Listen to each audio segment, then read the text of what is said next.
Boss, आपके product अच्छे हैं, कस्टमर इंटरेस्टेड भी होता है, पर सेल फिर भी नहीं होती। जानते हैं क्यों? क्योंकि प्रॉब्लम कस्टमर में नहीं है, प्रॉब्लम कोट प्रोसेस में है।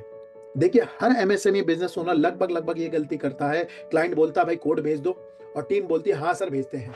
फिर या तो जो कोट है वो लेट जाती है, या फॉलो अप नहीं होता। तो इसकी वजह से क्या होता है, सेल चली जाती है। मैंने 1000 से भी ज्यादा एमएसएमई बिजनेस ओनर्स के सेल्स के सिस्टम का ऑडिट किया है, और मैंने एक पैटर्न देखा है। 5 कोड की मिस्टेक्स होती हैं जो बिजनेस ओनर्स और उनकी टीम जो है बार बार करती है, और वही उनकी सेल्स को मार देती है। आज मैं आपको वो 5 डेडली मिस्टेक्स दिखाने वाला हूं, जिन्हें अगर आपने फिक्स कर लिया तो आपका जो कोड का सिस्टम है एक सेल्स का मशीन बन जाएगा। सबसे पहली मिस्टेक होती है जो हमें अवॉइड करनी होती है, उसे कहते हैं कोड्स नॉट सेंट। इसका मतलब हमारी कोड गई ही नहीं।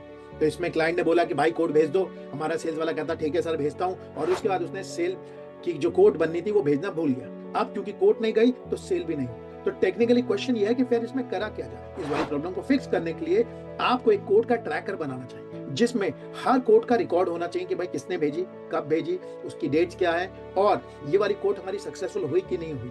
और उसके बाद हर कोड की ट्रैकिंग होनी चाहिए, और इसके बेसिस पे आपका कोड का परफॉर्मेंस सिस्टम बनना चाहिए कि कौन आदमी कोड कैसी भेजता है, और हमारी कोड्स में कोई दिक्कत तो नहीं आ रही है। तो ये वाली जो चीज़ है बहुत ज़रूरी है, क्योंकि अगर कोड गई नहीं तो सेल होगी नहीं। आपके सेल्स वाले के पास 100 तरीके के काम होते हैं, और ये वाली चीज़ें खूब भूलती हैं, और इसकी वजह से बहुत सारी सेल छूट जाती है। उसके बाद आती है सेकंड इंपॉर्टेंट प्रॉब्लम। इसमें हमने कोड भेजी तो, लेकिन क्या गई, कोड डिलेट। डिलेट का मतलब कोड गई तो, लेकिन टाइम से नहीं गई। तो भाई कस्टमर ने बोला कि भाई ऐसा करे कोड भेज दो, तो सेल्स वाला कहता ठीक है सर मैं शाम तक भेज दूंगा, और उसके बाद कोड शाम को नहीं जाती है, अगले दिन जाती है। आपको बताता हूँ, सेल्स में स्पीड का मतलब होता है ट्रस्ट, और ट्रस्ट का मतलब होता है सेल्स का कन्वर्सेशन। सो यहाँ पे ये गलती अवॉइड करने के लिए जो लेट होती है, इसके लिए बहुत इंपॉर्टेंट चीज है कि आपके पास रेडीमेड टेम्पलेट्स बनी हुई होनी चाहिए कोड की, और आपका एक कोड का सर्विस लेवल एग्रीमेंट होना चाहिए कि भाई हमारे पास अगर कोई कोड आएगी तो वो 2 घंटे में निकल जाएगी। और इस वाली चीज में जैसा मैंने आपको बोला था, कोड का ट्रैकर जो है वो बहुत ज्यादा मदद करेगा। आपकी कोड 2 घंटे के अंदर डिलीवर हो जानी चाहिए,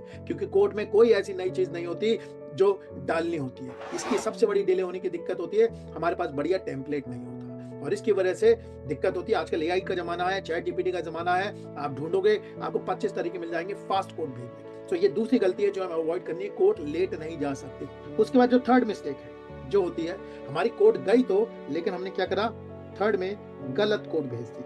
सो wrong code sent. Wrong code sent का मतलब ये है कि भाई या तो प्रोडक्ट गलत चला गया, उसके अंदर प्राइस की गलती हो गई, डिस्काउंट की गलती हो गई, 25 तरह की गलतियां होती हैं जो हो जाती हैं। तो हमें इस वाली चीज के लिए बहुत ज्यादा सिंसियर रहना है, क्योंकि गलत कोड का मतलब गलत इंप्रेशन। उसके बाद आपको मौका नहीं मिलेगा कस्टमर से, क्योंकि आप सोचो अगर कोई आदमी कोड ही गलत भेज रहा है, तो आप सोचो आप उसके सेल्स के सिस्टम के बारे में क्या सोचोगे कि यार ये लोग तमीज से कोड तो बना नहीं पाते, तो क्या ही हमारा काम करेंगे। इसलिए बहुत गलत इंप्रेशन पड़ता है। तो इस वाली चीज में एक बहुत इंपॉर्टेंट प्रोसेस होता है जिसे कहते हैं डबल वेरिफिकेशन प्रोसेस।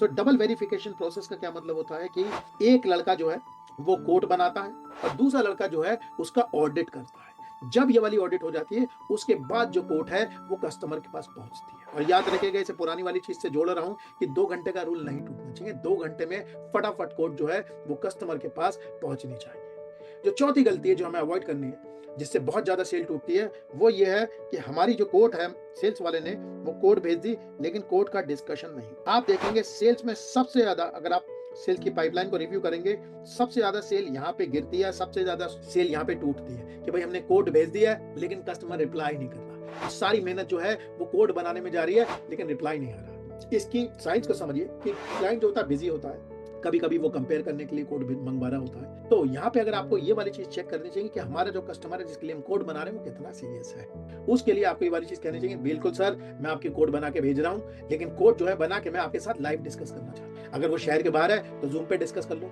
अगर शहर के अंदर है तो वहां पे जाके डिस्कस करो, लेकिन इंसिस्ट करो इस वाली चीज पे कि आप उसके सामने जाके डिस्कस करो। इससे क्या होता है कि कस्टमर को अगर कोई दिक्कत होती है तो कस्टमर का, मान लीजिए कोई ऑब्जेक्शन, आप वहीं पे बैठे होते हो, उस वाले ऑब्जेक्शन को वहीं के वहीं रिजॉल्व करते हैं, नहीं तो आपको उस वाली चीज को रिजॉल्व करने का मौका नहीं मिलता। अब आप में से कई लोग कहेंगे कि सर हमारा कस्टमर कहता है कि यार भेज दो हम देख लेंगे। आप अगर इस वाली चीज पे जोर डालोगे तो आपको कस्टमर की सीरियसनेस पता लगेगी कि यार वो कितना सीरियस है। अगर वो सीरियस है तो आपको मौका देगा, आपसे कहेगा आज नहीं आप परसों भेज दो, आप शाम को बात कर लो, कोई ना कोई टाइम तो वो आपको देगा अगर सीरियस है। और अगर सीरियस नहीं है तो उस कोड को भेजने का कोई फायदा भी नहीं है। आप अपना मन बहलाने के लिए कोड भेज दो, वहां क्लोजर नहीं होगा। सो कोड को डिस्कस करना है, कोड भेजनी नहीं है, बहुत इंपॉर्टेंट चीज है।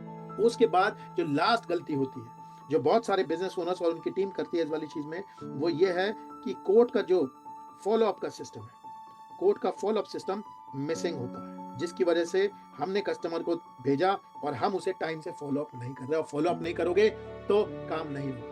अब फॉलो अप करने के लिए आपके सिस्टम में 3 चीजें पूरी तरीके से क्लियर होनी चाहिए। फॉलो अप का आपका पूरा कैलेंडर बना होना चाहिए, जिसमें 3 चीजें क्लियर होनी चाहिए। सबसे पहली जो चीज है उसको कहते हैं आपकी फ्रीक्वेंसी क्लियर होनी चाहिए। फ्रीक्वेंसी का क्या मतलब है कि भाई हम कस्टमर को कब कब मैसेज भेजेंगे, पहले दिन भेजेंगे, तीसरे दिन भेजेंगे, 7वें दिन भेजेंगे, ये वेल डिफाइंड होना चाहिए। नंबर 2 ये होता है कि हम किस मीडियम से भेजेंगे। हमारा जो मैसेज है वो व्हाट्सएप से जाएगा, ईमेल जाएगी, हम कॉल करेंगे, हम मैसेज छोड़ेंगे, टेक्स्ट भेजेंगे, क्या होगा। और तीसरी चीज जो होती है उसे कहते हैं स्क्रिप्ट। स्क्रिप्ट का मतलब ये वाला जो मैसेज है उसको में एग्जैक्टली क्या लिखा जाएगा। आप इस पूरे सिस्टम को FMS से याद कर सकते हो, FM और S, मतलब फ्रीक्वेंसी, मीडियम और स्क्रिप्ट। आपको बैठ के ये वाली चीज डिजाइन करनी पड़ेगी, क्योंकि 80% जो सेल होती है वो फॉलो अप में क्लोज होती है। तो ये वाला सिस्टम आपका छूटा हुआ नहीं हो सकता। तो आपका कोड का जो फॉलो अप का सिस्टम है वो बहुत टाइट होना चाहिए, जिसमें ये वाली 3 चीजें जो है वो पूरी तरीके से डिफाइन होनी चाहिए। आपके यहाँ कोड का बहुत इंपॉर्टेंट प्रोसेस होता है, इस सिस्टम को टाइट करके रखिए, क्योंकि सारी की सारी जो जीत है वो इन छोटे छोटे छोटे छोटे प्रोसेस में। अगर आप ये वाली चीज सही से करोगे तो आपको निश्चित इस वाली चीज पे बेनिफिट होगा। अगर आप लोग ये जो आपको टेम्पलेट यहाँ पे देख रहे हैं इसे डाउनलोड करना चाहते हैं तो आप लोग डिस्क्रिप्शन में जा सकते हैं और वहां पे जाके आप इस वाली चीज को पूरी तरीके से डाउनलोड कर सकते हैं। आप में से कुछ लोग चाहते हैं ये जो मैंने आपको फॉलोअप की ये वाली चीज बताई है कि हमें फॉलोअप का डॉक्यूमेंट चाहिए, तो उस वाली चीज का लिंक आपको नीचे दिया हुआ है, आप वहां पे जाके पूरा एक फॉलोअप का जो डॉक्यूमेंट है उसे डाउनलोड कर सकते हैं।